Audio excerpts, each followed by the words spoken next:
Organizing committee, especially the young members of the organizing committee, sorry, who worked hard. And because of their hard work, today we have the opportunity of listening to distinguished professors like Professor Alex Sears, Julie Sanders, and Benjamin Poore. Today, it's my great pleasure to introduce our first keynote speaker, Professor Benjamin Poore. He's professor of theater at the University of York, UK. He specializes in histories of playwriting, in stage revival and adaptation, and in the uses of historical material in theater making practices. His books include Heritage, Nostalgia, and Modern British Theatre, Staging the Victorians, Theatre and Empire, Sherlock Holmes from Screen to Stage.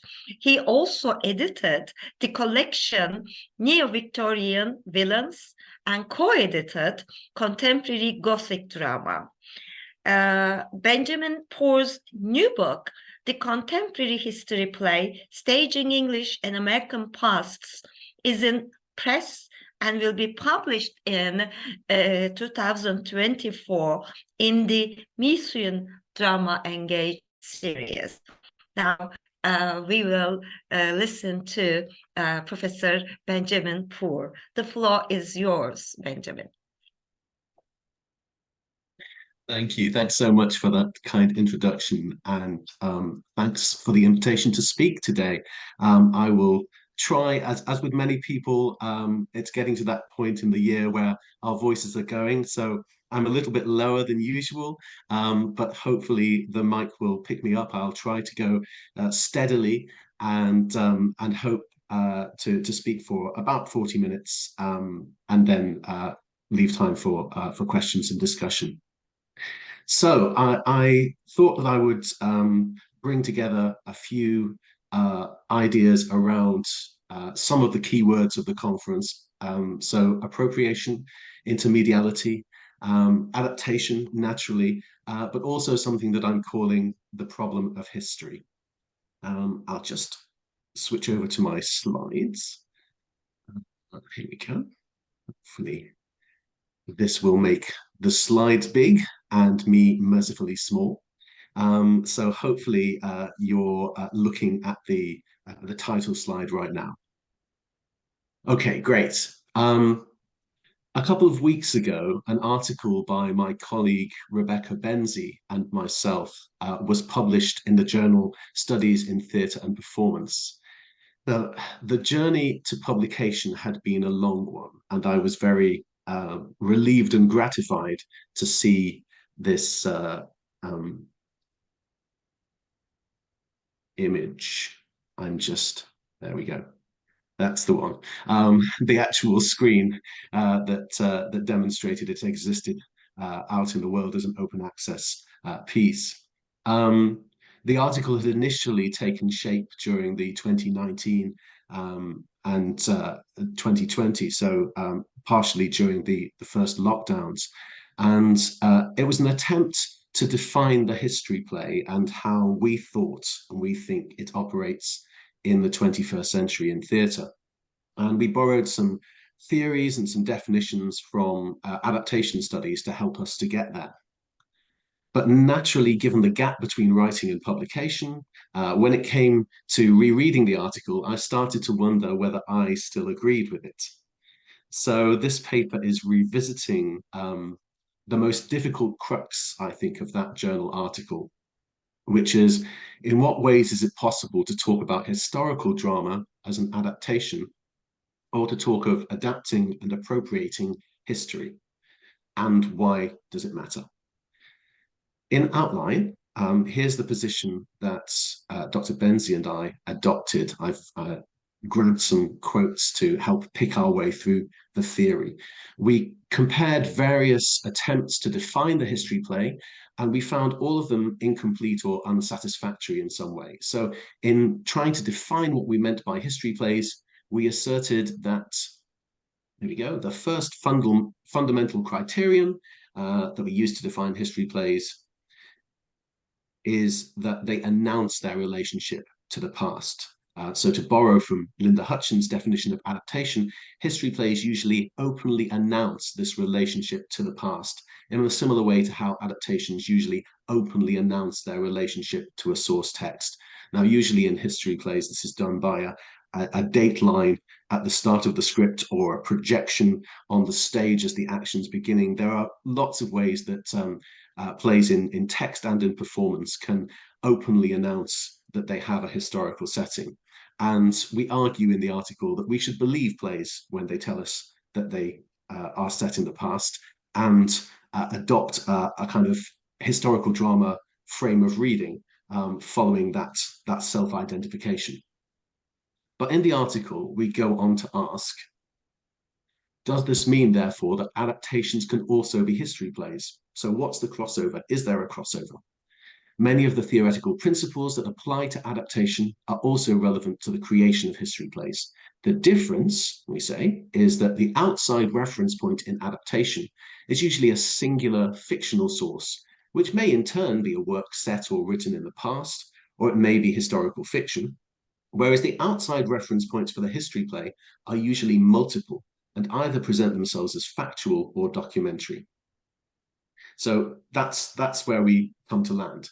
And it's worth pointing out that there are several examples of history plays that are substantively based by their author's own admission on individual works of narrative history.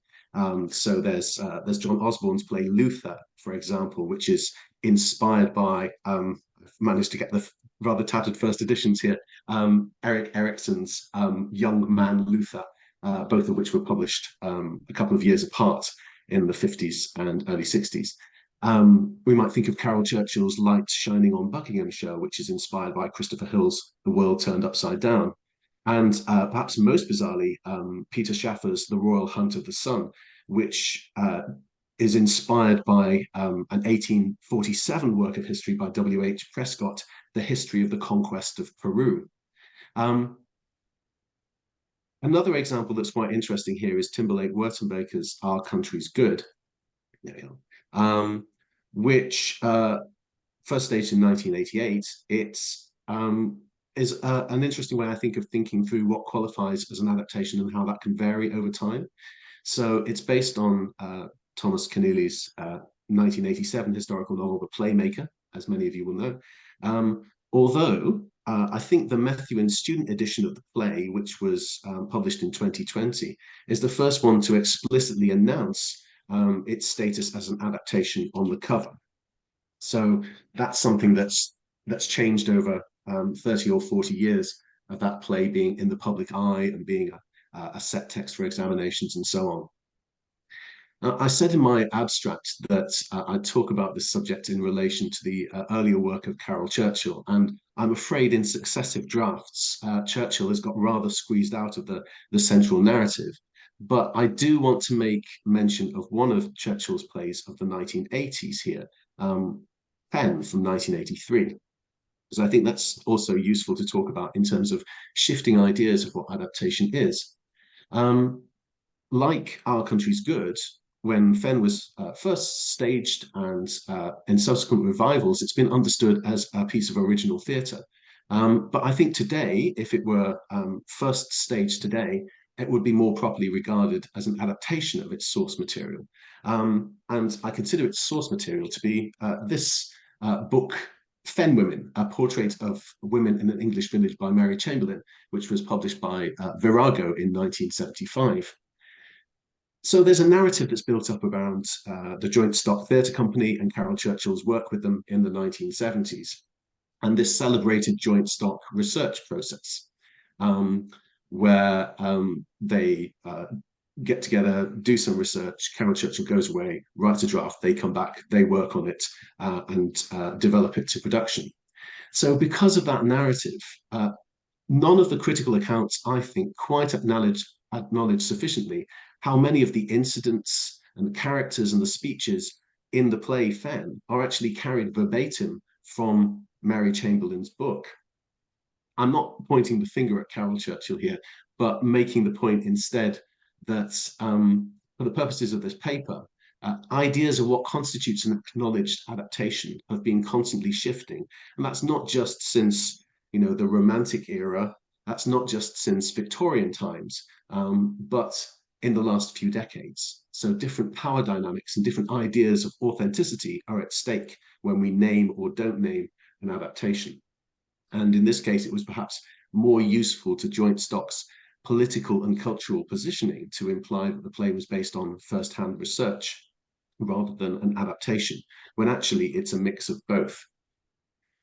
So moving back to focus on contemporary theatre, there's another sense of the crossover between adaptation and the history play. So in Francis Babbage's book, Adaptation in Contemporary Theatre, Performing Literature, Babbage argues that the practice of adaptation makes immediate and graspable the sense in which the source is not fixed, final, and authoritative, but malleable, contingent, and contestable in contemporary adaptation.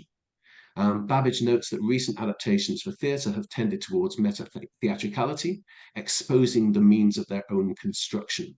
And I found this extremely suggestive for thinking about the history play as well. So here's my cover reveal. This is currently the draft cover for the book that's due out in the next few months. It's getting tantalizingly close to production. But in this book, I propose that the same trend that applies to adaptation holds true for historical stage drama. So they're becoming more about how historical truth is constructed and invented, and they expose the labor of theatrical illusionism in order to make that comment on the constructed nature of history. So I'm thinking here of recent works by Winsome Pinnock. You can see Winsome Pinnock's Rockets and Blue Lights on the cover there.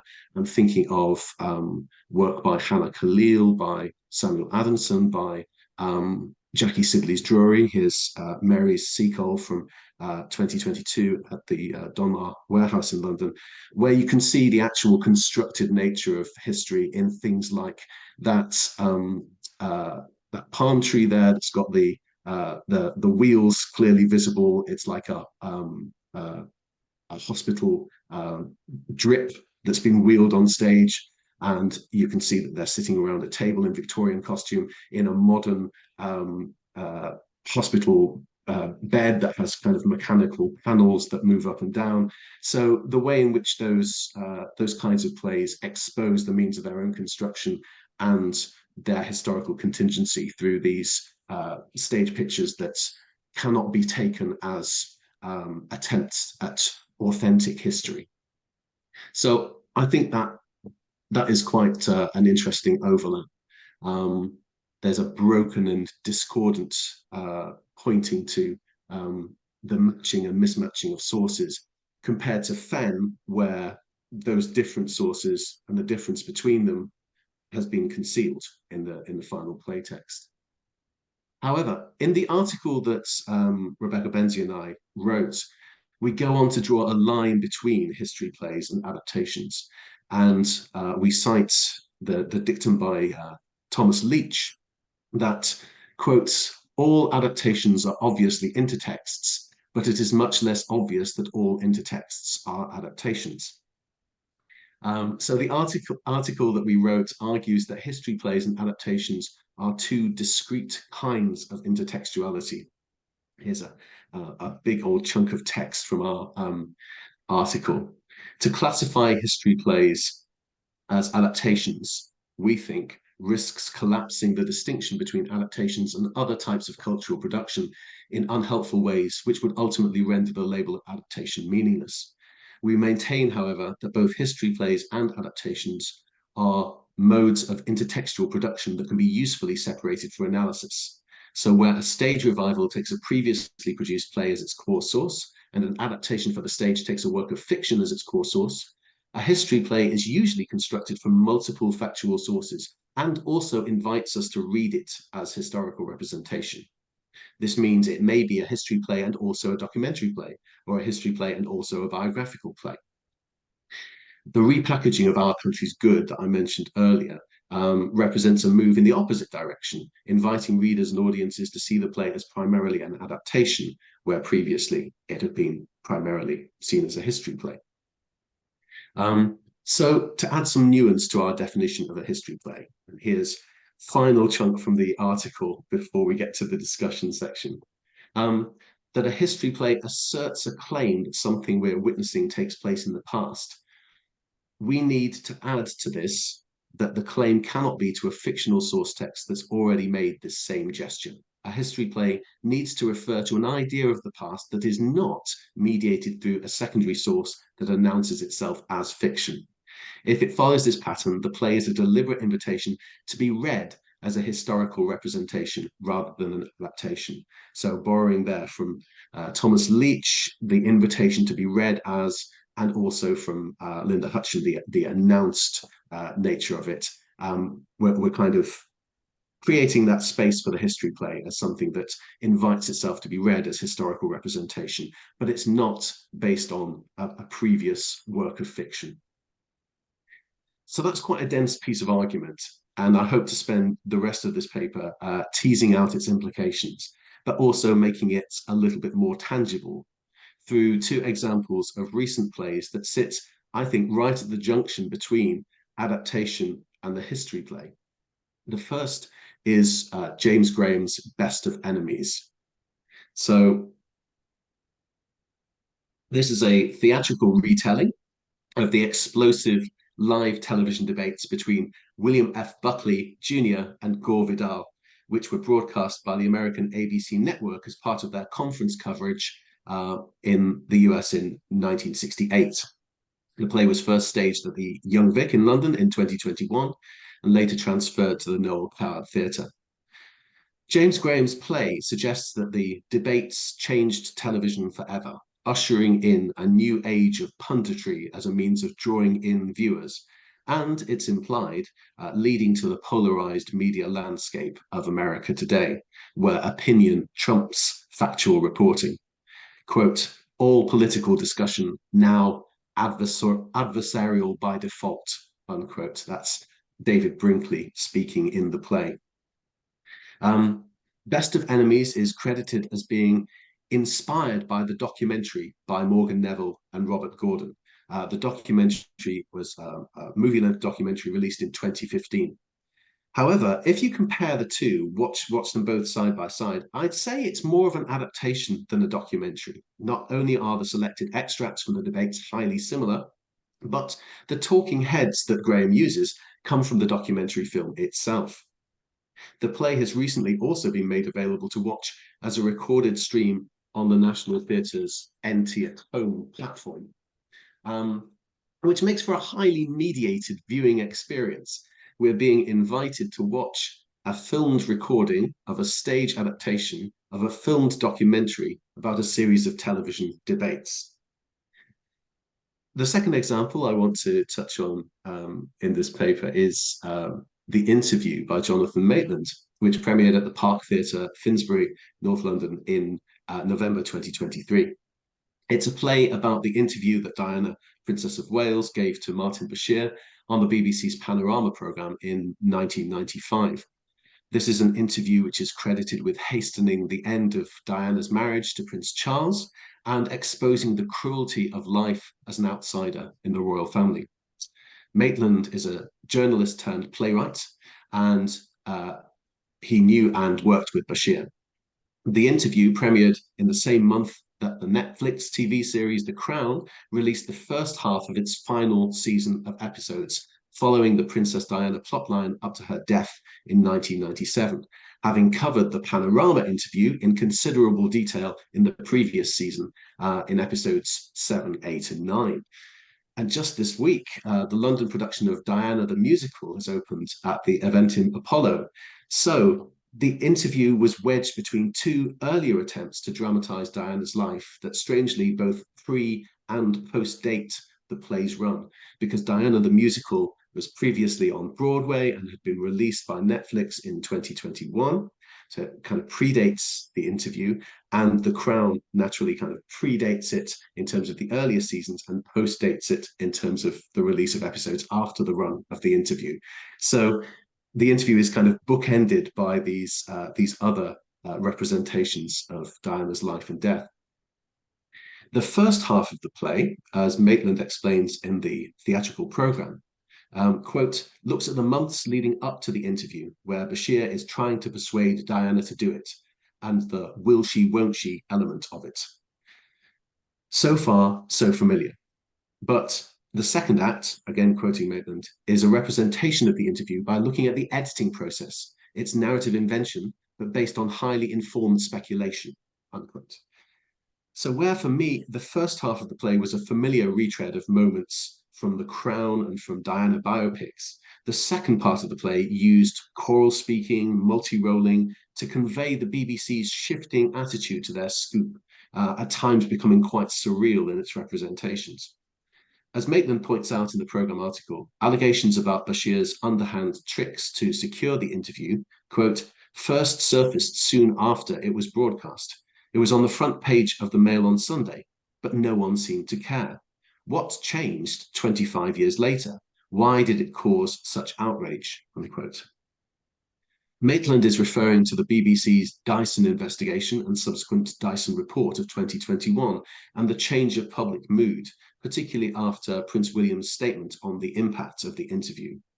Bashir's work for the BBC has now been comprehensively removed from all of its platforms. This retrospective cleansing of the BBC's archival record is reminiscent of the aftermath of the revelations about DJ and presenter Jimmy Savile. Jimmy Savile is also the subject of one of Maitland's plays called An Audience with Jimmy Savile, which was also staged at the Park Theatre in 2015. So there's a kind of correspondence there about figures who've been erased from the record. Best of Enemies takes as its subject a series of television conversations that in hindsight take on a historical significance in the age of Fox News and filter bubbles. The interview also looks at the gap between how Bashir's activities were seen at the time and how they look at nearly 30 years distance. So since the publication of that article that I began with by Rebecca Benzie and myself, I've become more alert to the ways that adaptation studies invokes the idea of the adaptation of history. And in this section, I want to give an account of how my thinking has developed since we wrote that article. I've organized this part of the talk so that it follows the keywords of my title. So I'm going to talk about the adaptation of history, and then go on to appropriation, intermediality, and then what I call the problem of history as they apply to contemporary British theatre.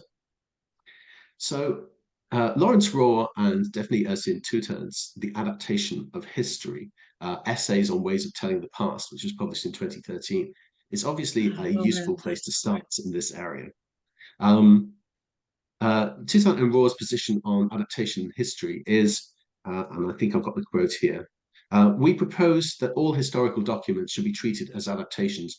We approach this concept in Darwinian terms as a process of making sense of the world around us. So everyone conducts a daily and hourly scrutiny of the past in relation to their organic and inorganic conditions of life in the present. As a result, they are transformed into new species with a broader understanding of the world around them and their place within that world.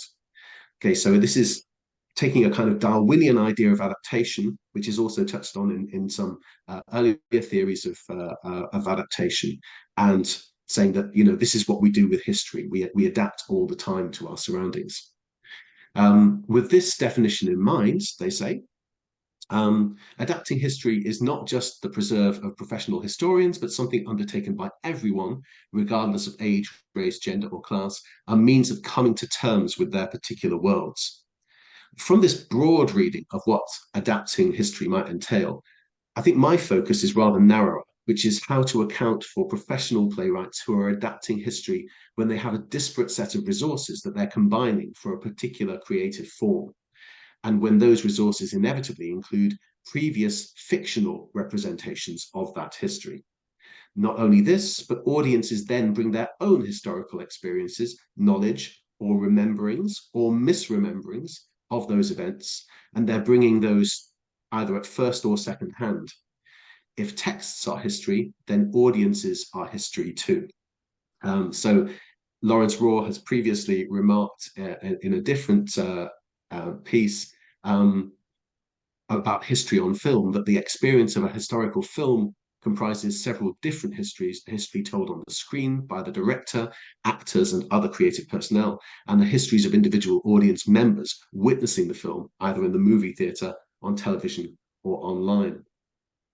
So that's a lot of history and a lot of memory and a lot of potential for people to be adapting and changing their perceptions of the past, even in the process of apprehending somebody else's own adapted and merged and multi-sourced interpretation of what happened in the past. So, given how broad the concept of adaptation can be when applied to the nebulous, ever-changing body of knowledge and argument that is history, then it's perhaps helpful to separate out what's going on in Best of Enemies and The Interview and call them both appropriations of history. Would that work? Okay, let's try that out. So, Julie Sanders' 2006 book has been central to popularizing the term, I think, appropriation as a useful alternative to adaptation. And indeed, she uses the word at various points in the book in the context of history. Of historical fiction, Sanders says that revealing hidden histories can only be done by inventing and appropriating history. And she goes on to discuss those texts where the author is consciously appropriating the known facts of a particular event or of a particular life in order to shape their fiction. In some instances, a historical event is depicted and deployed both for its rich literary and imaginative content and for the parallels and comparisons it evokes with more contemporary or topical concerns.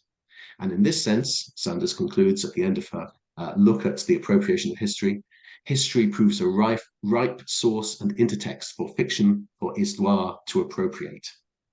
However, I'm cautious about this formulation, that calling it appropriation of history will solve our definitional problems. My article with Rebecca Benzie questions whether history can actually be called a text or an intertext or even a source, made up as it is of an unbounded selection of individual texts and sources. And in a sense, all historical fiction on page, screen, or stage appropriates history whenever it identifies a setting in a specific past, whether it's the history is 2,000 years ago or whether it's early 2020. It becomes part of how the work achieves its emotional effects and resonance. Arguably, even works of fantasy, like the settings of Tolkien's Middle-earth or Game of Thrones Westeros, are appropriations of history. So what I'm saying there is that actually, even if a historical fiction doesn't do a kind of detailed weaving in of historical events to its narrative, it's still appropriating history when it names a historical period and sets its action there. It still acquires that resonance, however skillfully it's done or not done by individual pieces. So let's move on to intermediality. Perhaps it's more straightforward to think of Best of Enemies and The Interview as being works of intermediality. Claudia Gheorghi's chapter on Knee-High Theatre Company's stage adaptation of Brief Encounter, there's a stunning image here from Knee-High's Brief Encounter. This is also in the volume by Raw and Tutan, and it makes an apt point in this direction around the idea of intermediality. Gheorghi says that the production thus takes advantage of the singular nature of theatre as an inherently composite medium that can incorporate or absorb any other medium. Similarly, both Best of Enemies and The Interview absorb the format of the television interview or debate into the form of theatre. And here's a shot from the original television debates between Buckley and Vidal. So they're being absorbed into the format of the form of theatre. And Gheorghi also comments, in the case of Knee-High, on how, in line with the point that I cited earlier from Francis Babbage, Knee-High underline the constructed nature of their performance, and by extension, the constructed nature of the histories adapted for the stage. And they do this by breaking the fourth wall through cast members sitting in the audience, direct address, ushers played by members of the cast, and so on. And so both Best of Enemies and The Interview also draw attention to their constructed nature. Here you can see three screens which keep going in and out of the broadcast bits of TV, but then they become transparent on the set when you can see the control room and behind the scenes as well. So set details like that from Best of Enemies are an illustration of the constructed nature of their performance being underlined. And by extension, they're also showing us the constructed nature of the histories that have been adapted for the stage. But they do this in slightly different ways, Best of Enemies and The Interview. Partly this is because of the factual source material in both cases, and partly because both plays purport to be behind-the-scenes investigations of television. And so they break television conventions. So, for example, we see the action before and after the cameras stop rolling, but they also stick to the rules of a certain kind of documentary drama in which direct address is already part of the toolkit. For example, arguably it's not breaking the fourth wall in tribunal or verbatim theatre, because the audience's presence is both implicitly and explicitly acknowledged as part of that form. So with Brief Encounter, the knee-high production, if you take the film as the yardstick, then it is unexpected for the actors to talk to us as the audience. With this hybrid form of documentary about television, it's perhaps not so unexpected. So both The Interview and Best of Enemies are mediations and meditations on the nature of television. To quote Hamilton, they're about how the sausage gets made. From the vantage point of another art form, they're looking across at TV. They're intermedial adaptations, in Margarita Leira's sense, of works which transpose a source into another medium. However, as Leira goes on to point out, every mise en scène of a play can be considered an intermedial adaptation of a script into a live performance. And this is where the final term of my paper's title comes in. So this is where I'm closing in on the problem of history. I've adapted this phrase, the problem of history, rather shamelessly from Margaret Jane Kidney's book, Shakespeare and the Problem of Adaptation. Because Kidney raises some salient problems of adaptation that apply specifically to theatre. Thinking of the difficulty in distinguishing between revivals of Shakespeare and adaptations of Shakespeare, where that line might be drawn, Kidney draws attention to how most adaptation theories tend to assume that there exists a relatively stable distinction between work and adaptation. By the same token, with adapting history, what is the work? Where does it start and end? And don't the adaptations themselves also become history after a time? I call this the problem of history when we talk about adaptation, where Thomas Leach famously asked in response to questions of definition, what is not an adaptation? We might well ask with even more bewilderment, what is not history? Kidney's insights on adaptation are worth staying with to help develop this point. Kidney draws attention to, I've got the quote here, the peculiar problems associated with theatre, an art form that exists simultaneously in two media, text and performance. So when I described the chain of events and the chain of adaptations that Best of Enemies had followed in order to reach the NT at home streaming service, one thing that I missed out was the published play text. So that's part of the chain as well. And it's a problematic relationship to that series of performances because I'm not sure exactly where it lies. But what I do notice is that on my script, it says Young Vic and Headlong at the top, and that the West End version, the new cover, does not I think have the Young Vic, and it certainly has the slightly altered cast on the front as well. So these texts are changing according to production, and that's precisely the point that Kidney is making. Where does the play text sit in all this? So Kidney goes on to suggest that the criteria that are sufficient to mark out the work, and so to separate it from adaptation, or what is not the work, constantly shift over time, sometimes subtly, sometimes suddenly and drastically in response to textual and theatrical productions. So I talked about Carol Churchill's Fen and the different ways that that could be interpreted, and Our Country's Good, and how that notion of the work, not the work, has shifted over time there. The example I'd use from history plays is probably Peter Morgan's Frost Nixon. So the version I've got here is a specific Broadway edition. It's specific to the Broadway version of the stage production of Frost Nixon. And so that differs from the first of multiple UK editions of Peter Morgan's play. And of course, it also differs from the film screenplay as well. So as a result of this, Kidney argues convincingly, a play is not an object at all, but rather a dynamic process that evolves over time in response to the needs and the sensibilities of its users. So it's quite enlightening if we stop thinking of the play text as the stable thing, but as something that can continually change. And that might be easier to grasp with Shakespeare, where different editions might use different selections from folio and quarto and so on. They might produce different glosses. They might, in their editorial material, emphasize new productions.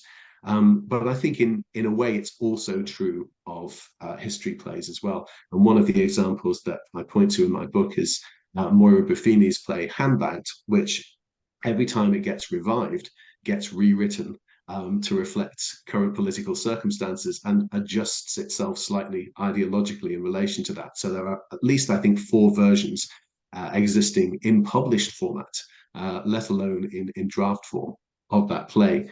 It's a process rather than a finished product. So this puts me in mind of Margarita Lera's remark, going back to Lera and theatre and adaptation. She says that in adaptation, as part of a process of translative refashioning, adaptation as an interpretive intervention can include juxtaposing different sources, compressing or expanding sections of larger works, and adding new material to the old. So that, again, is thinking about adaptation in terms of a process. So this process, rather than products, in turn made me think of Eckhard Voigt's use of the adjective recombinant, which he used in a chapter in 2021.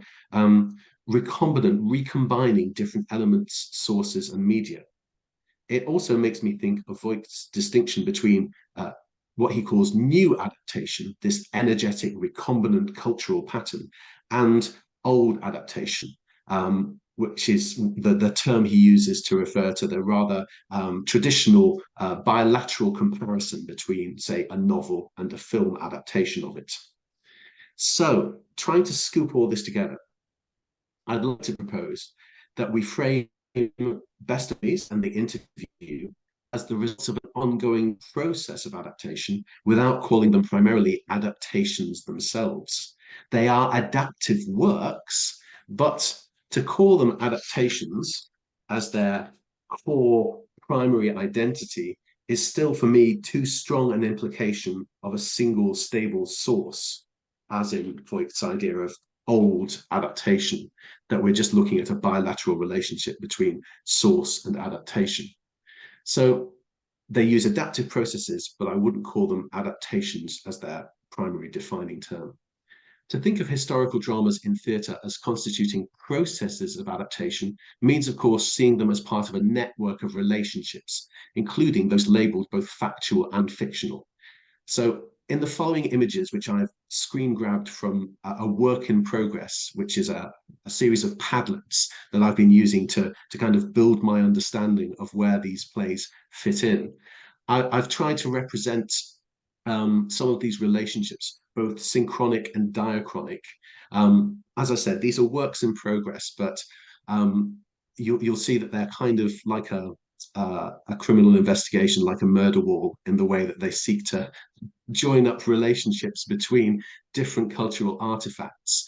And here I'm sort of connecting Best of Enemies to what I think is a network of screen and stage fictional representations of the late 60s and early 1970s, which have come back into the cultural conversation, particularly in the US, over the last 10 years or so. So I've represented it here in terms of which plays and films are revisionist versions or answers to or overlap with the same source material to other works that are produced quite recently. I'm sure I've missed lots of them, by the way. This is just something that I've been doing over the last couple of months. So I'm not an expert in this period. I'm sure there's loads that I've missed.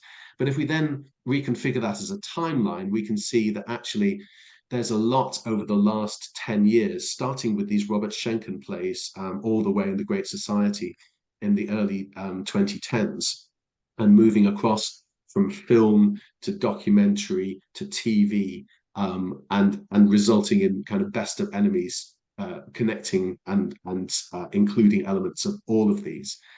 So there may be something about the particular historical moments of America in the last 10 years, the transition from Obama to Trump, for instance, that may, and the 50-year kind of anniversary of a lot of these events, 1968, political assassinations and so on, that makes people want to reinvestigate that historical period. But we can look at them in terms of a timeline of how things are clustered, and we can also look at them in terms of the nature of those relationships. If I just attempt to do the same with Diana, we can see that the connections here I've managed to capture rather more in terms of the relationships between accounts which purport to be factual and accounts which are fictionalized. And obviously, Peter Morgan kind of threads in and out of these things, both with Frost Nixon as an intermediate phenomenon in the early 2000s and 2010s, and the Queen and the Crown as being this ongoing Peter Morgan obsession with fictionalizing the royals. If we look at this again as a timeline, then I think this is even more revealing, because we find that the fictional sources are all clustered around both the 90s during Diana's lifetime and the factual sources, and the early 2000s, a few years after her death. But then when we start to look at the timeline for how these works then get turned into screen and stage drama, we find that it clusters around the early 2020s. And here I've sort of broken down the appearance of the Crown into individual seasons, because I think that is what is prompting a lot of this re-examination. And it's not just one series, it's, okay, Diana is introduced in the 2020 season 4.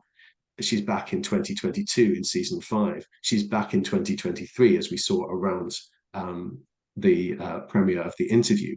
And each of these is prompting another set of responses and arrives in another historical context.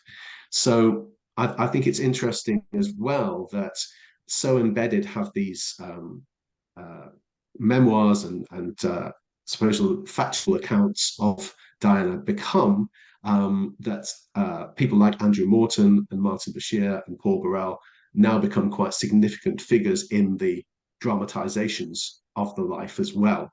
So we have this kind of feedback loop going on. So I'm going to wrap up now.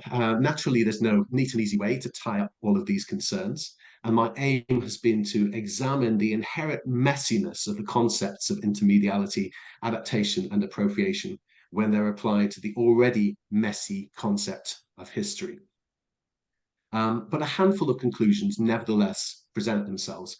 Firstly, if we are to accept the history play, historical stage drama as an adapting process, then we need to get serious about the history play's adaptation of the historical record, that is, of those sources presenting themselves as factual.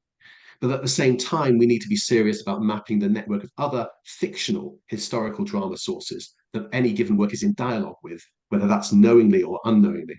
And thirdly, we need to see these networked relationships diachronically, not only as flat rhizomes, but as individual adaptive works across media that should themselves be historicized.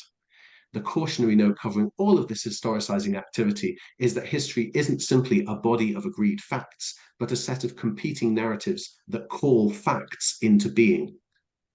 The aspect of historical dramas that upsets many people is the idea that fiction's broader appeal, and in the case of screen drama, its visual plausibility, will trump the historical record and become the perceived truth for future generations. And this is something that we've seen on social media around Ridley Scott's Napoleon in the last couple of weeks.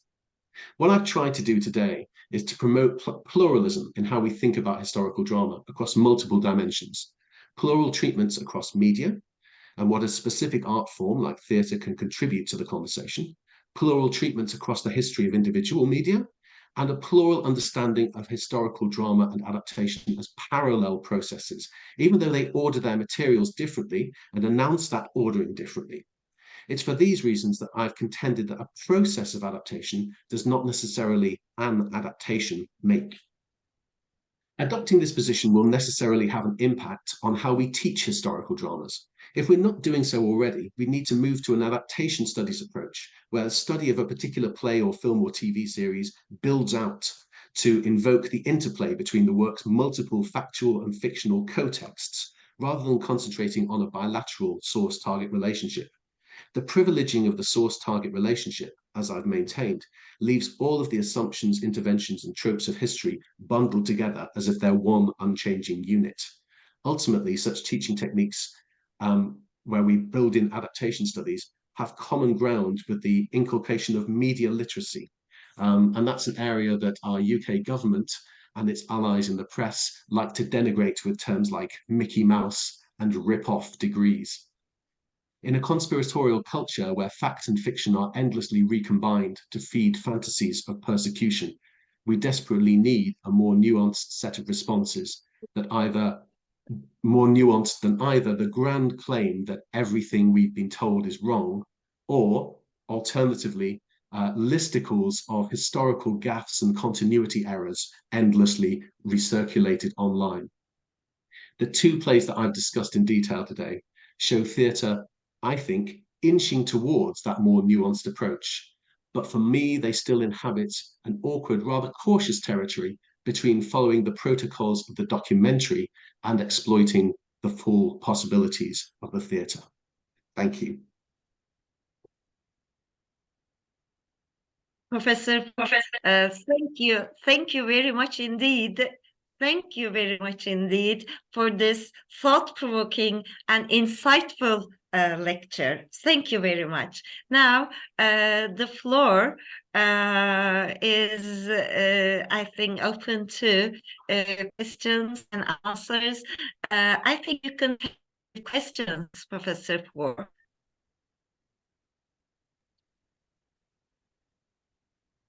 Any questions?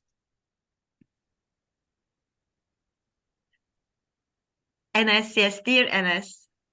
Thank you very much, Benjamin Poore, for this presentation and speech on the relationship between historical texts as adaptations and not adaptations. Actually, that's a big discussion because I was trying to teach my students about adaptation and appropriation, and we find the distinction between them very blurry in many times, especially when we look at the historical texts, because historical texts are themselves are product of the history culture and many different records of the history and legal documents, whatever, everything. So when we talk about the historical place and the paratexts that create this historical text, can we really talk about a kind of originality, or how we should assess the originality as a kind of criteria for literary appreciation? Because when we look at any text about Shakespeare, any historical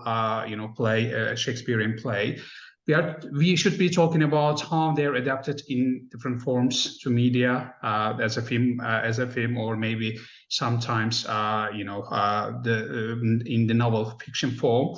I have a difficulty indeed to understand how we need to appreciate historical text as original.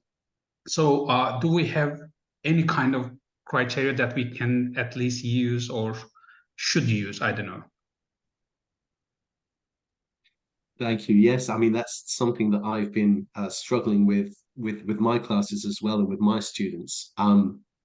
Because I think there is still that cultural hangover, that validation of the idea of originality. Originality equals genius, which actually, when we go back to Shakespeare and we look at how Shakespeare adapted sources, well, either you're saying Shakespeare's not a genius, or you're admitting that reworking previous material can be an extraordinary creative act in itself. And I agree that, all texts are intertexts, and that is useful to hold in our heads.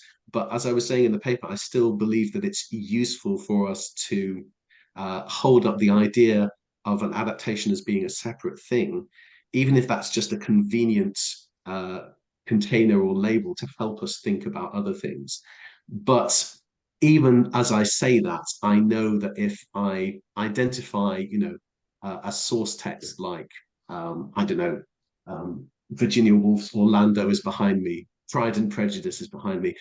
Even to refer to that as a source, it's like that's not a stable thing. As Margaret Jane Kidney says, that's a process too, because it's interpenetrated by how our culture changes in its interpretation of it, and it doesn't contain intrinsic meanings that are unchangeable and cannot shift according to what it's widely understood to mean. So it's not, those hard covers or soft covers do not kind of protect it from the changes in culture and the changes in how fiction is perceived and what constitutes originality. So yeah, to actually trace back and say that is the original move, I find really, really difficult. What I'm taking as a kind of as a win at the moment is with my students to be able to identify, well, what's the adaptive move? What's the kind of decisive choice that has moved it perhaps from one medium to another, that has perhaps relocated it to a different time or a different setting, or which has perhaps refocalized the central figures so that they but it becomes a story about characters who perhaps were marginal in the source text who are now centralized in the adaptation. So identifying what's original and the original move is still eludes me, but identifying the adapting move is something that feels doable. Okay, thank you very much. I'm looking forward to reading your book, by the way. Thank you. There's a question in the chat box. Can you see it, Benjamin, or shall I read it for you? Oh, sorry. Yes, I don't have the chat open at the moment. So yes, if you wouldn't mind reading it.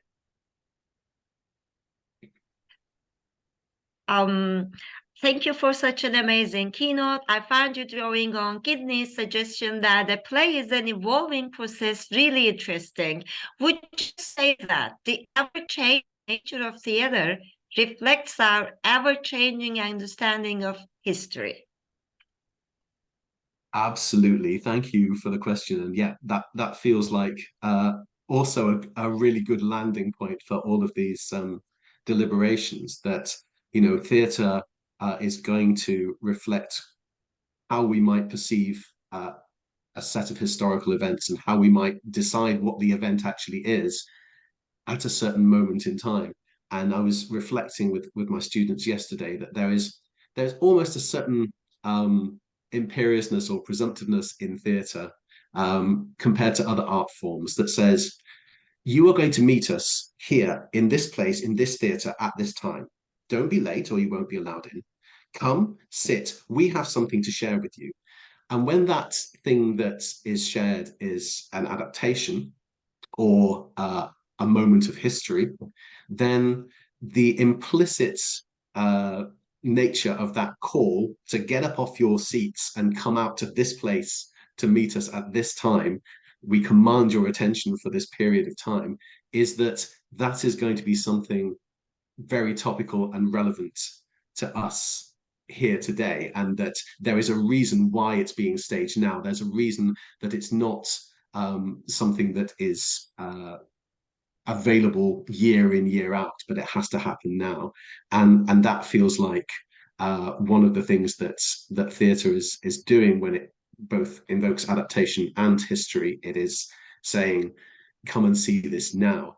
And that's why it's so dizzying when I then look across and see these very topical moments of history or these very topical moments of adaptation, which are then archived through resources like Globe Player or National Theatre at Home, where things that were had a topical relationship to their audience 10 years ago are being presented to us as live, and we then have to do another layer of historicization.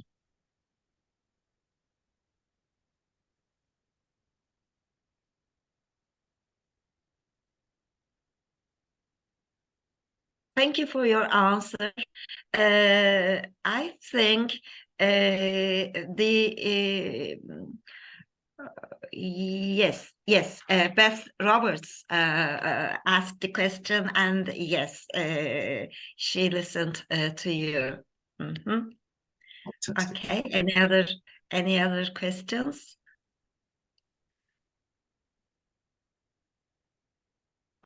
Those raised hands. Professor, there is Haris, hands. Sorry for interruption. Okay. Yeah. Okay. I would ask something about history plays and adaptations, in the sense that do you think they have are they connected to politics? Because I'm kind of thinking of certain history plays and certain history plays which are also adaptations or appropriations. Plays connected to the independence referendum in Scotland, for example. We have plays like The Union, so there was a lot of plays like that. And also, not at that particular time, but a bit before, plays like David Gregg's Dunsinane, which is, rewriting of, not rewriting, but a sequel to Macbeth. And in these plays, I find that in many adaptations, the female characters are centralized. There's a lot of, there's a lot of adaptations about, not about particular women, but the female characters are centralized. Even in, Dunsinane, we have Gruach, she's not called Lady Macbeth. Or there's a lot of, I think, adaptations of Doll's House. I read a recent one by Steph Smith, things like that. Would you like to comment on that? Yes, yeah. I think that is something that, even with the extensive vocabulary that Margarita Liera gives us with theatre and adaptation, that was one term that, working with my students, I found was an additional useful one, was this idea of refocalizing. So telling a history from the perspective of people about whom there is very little documentary record, or the characters that are marginal in fictions. In both cases, you're kind of refocalizing the story. And I think that's interesting in the case of David Gregg's Dunsinane. It's been a while since I read it, but my feeling is that, if anything sort of dances on the borderline between adaptation and history play, it's that, because it both adapts Macbeth, but it also kind of rehistoricizes it in a way, and says, okay, what's the historical reality behind this mythical version that Shakespeare presents, and also how can we kind of refocalize it to center female figures. So you've got all of these things going on, and inevitably each of those interventions in itself is a political one. But then when you combine them, and you then stage it at the Royal Shakespeare Company, you're making a multi-layered kind of political intervention in the politics of nation at that moment. And yeah, I think that's one of the things that adaptation and history plays, because they are we're bringing these sources to your attention right now in this place. Because of that move, it feels very political in the moment.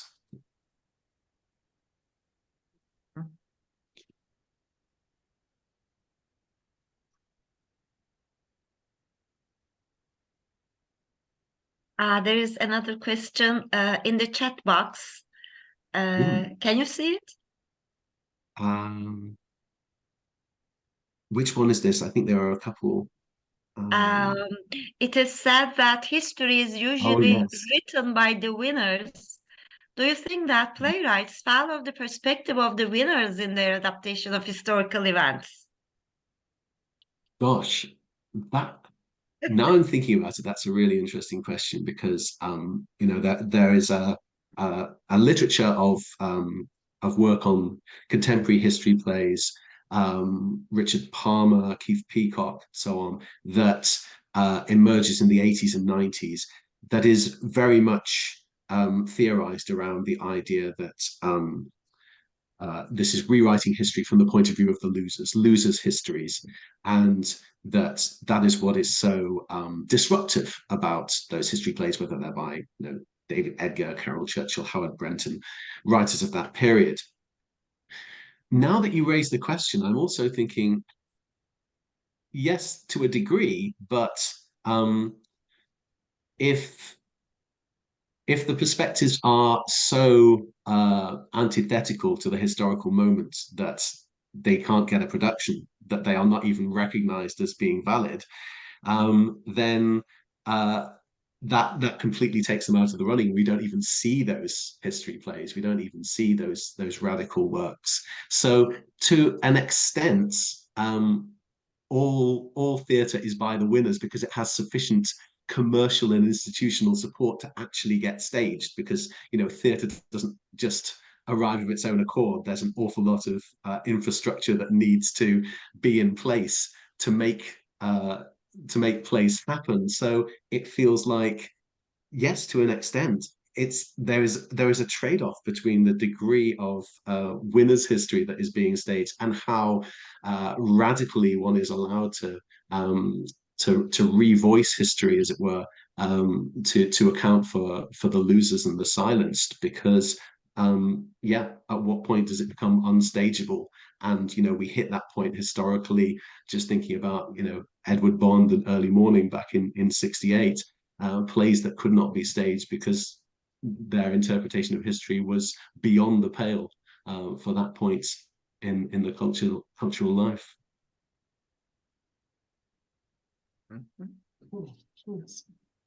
Sayın Hocam, dear Professor Sayın, I think Professor Beth Palmer was waiting to ask a question. Professor Beth Palmer.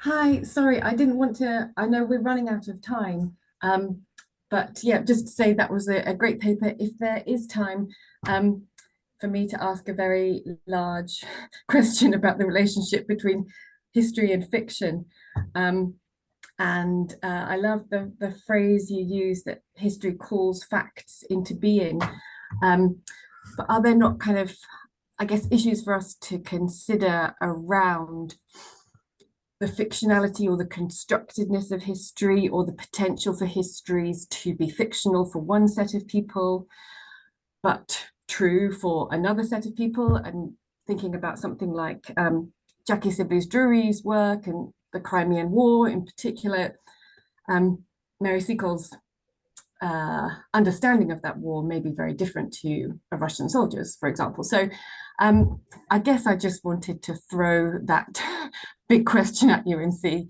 what you had to say. Absolutely. Thank you, Beth. I think that is something that I've been wrestling with the book. It's how can history plays assume a certain level of knowledge which they then might wish to push back against. What does that do if the audience has no foundational knowledge? Similar to when somebody's watching an adaptation, do they know the source text? Do they not know it? How does it work in either of those situations? And I think I'm also playing with the distinction between something that may be factual and something that is true, which might not be the same. It might be true but not have the requisite facts to make that appear in kind of accepted modes of history. And I think, theatre is a great way of exploring those differences between what is factual and what is true. But yeah, it's like adaptation.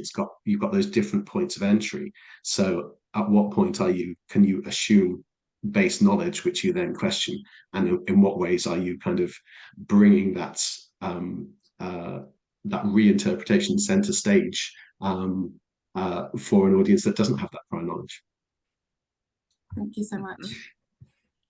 Thanks, Matt. And there is another question in the chat box.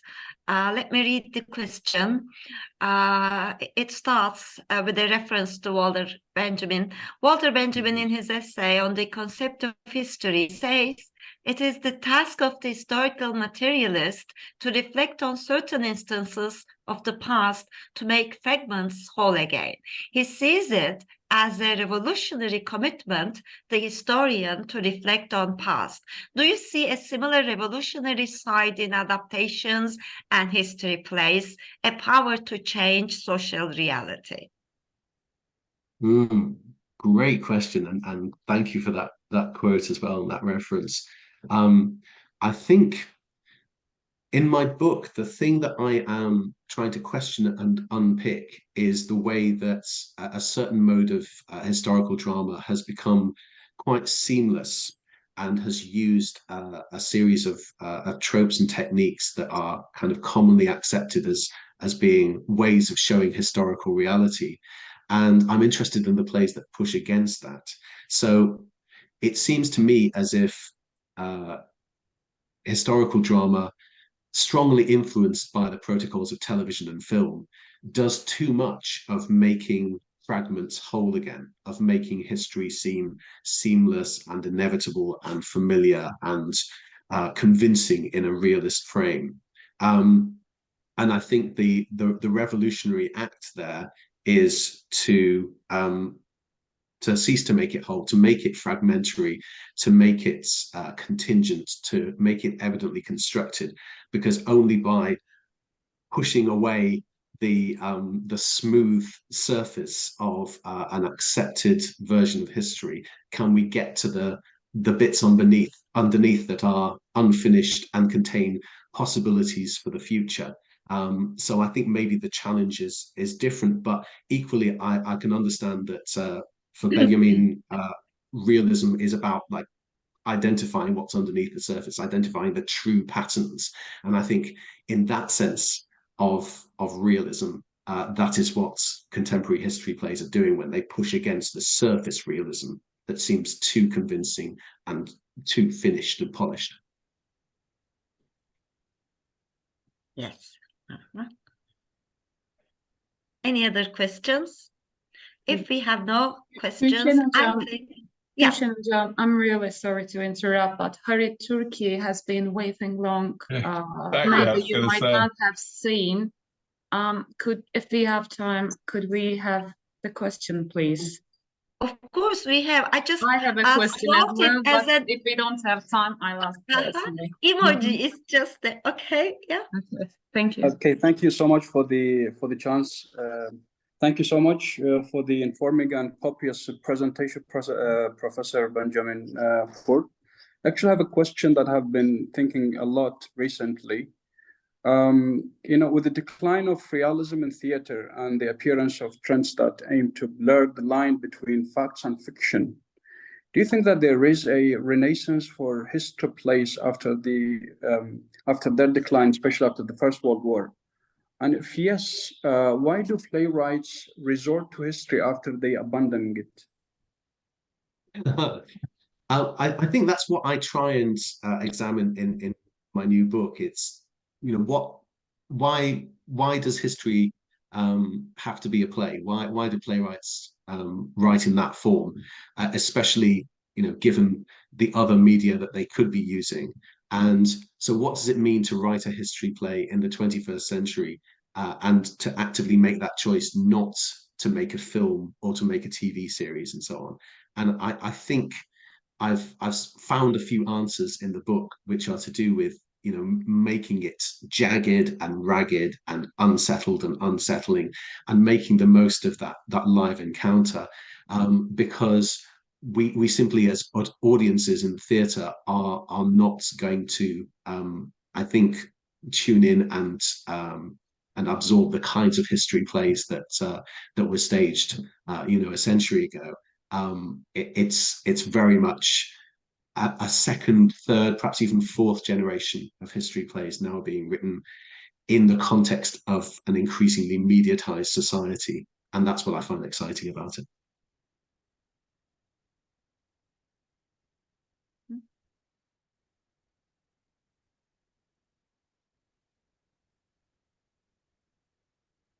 And Neslihan is going to ask a question. Thank you. Thank you very much. I'll try to keep short as much as possible, as we have limited time for the next session. But thank you, Professor Poore, for your talk. I was going to ask something about fictionalizing the royals. You talked about the crown, which is I'm a fan of, indeed.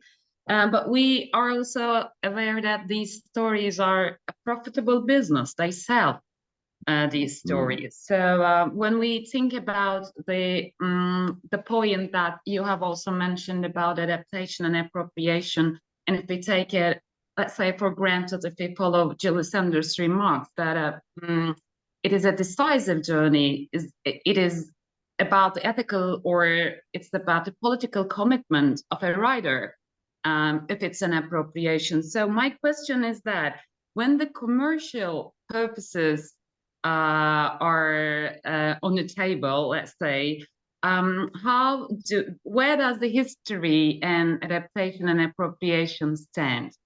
I mean, when the commercial businesses, when we talk about commercial business, is it possible to cast let's say, a critical eye on history? Yes, and thank you for that question. I think you can see these different commercial possibilities emerging with the different lives of Diana. So the 2013 movie with Naomi Watts is like, okay, what if she was actually in love with Hasnat Khan and that was the love of her life?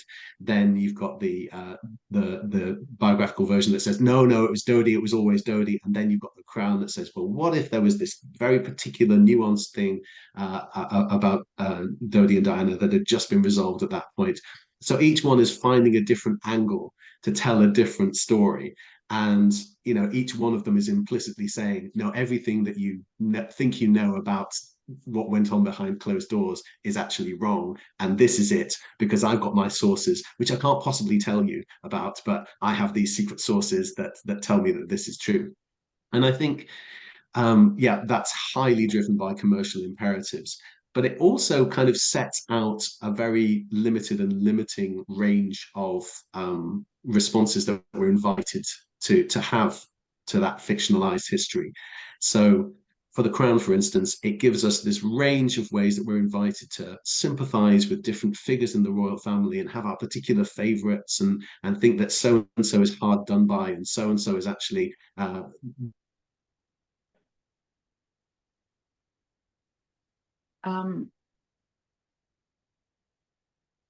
sorry, Professor. I think you've muted.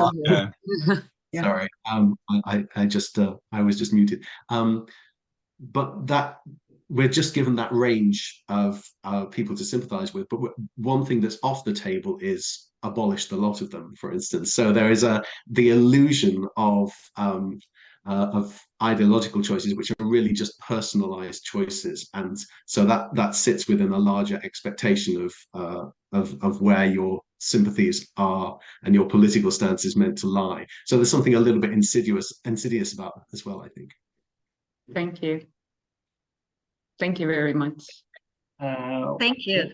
Well, I don't want to be the bad guy, but we have upcoming sessions. So can we have, Professor, can we have last questions for the thing? I think it's coffee time. We need coffee. By all means. Okay. Thank you very much, really, Professor Poore. I enjoyed your speech very much. And in the next session, I think I'll be speaking on the same subject, but this time on the Turkish stage. So it was very, very insightful for me. I will reflect your ideas in my classes, definitely. And I'm looking forward to reading your book, your new book. Thank you very much. Thank you so much. Thank you for all your questions. It's been a great discussion. Thanks. And thank you very much, dear audience. And now I think we are all ready for a cup of coffee. Thank you, Hocam, for being the chair today of the talk. Thank you. Thank you, Benjamin Poore, Thank you. Professor Poore. It was a great talk to start with. Thank you very much. Thank you. Thank you. Thank you so much, Professor. Thank you for this great session. So we're going to have 2 parallel sessions, and it's going to be starting at 2 p.m. with Turkish time. So yeah, as the professor mentions, it is a good time for a coffee, and see you on 2 p.m. Thank you.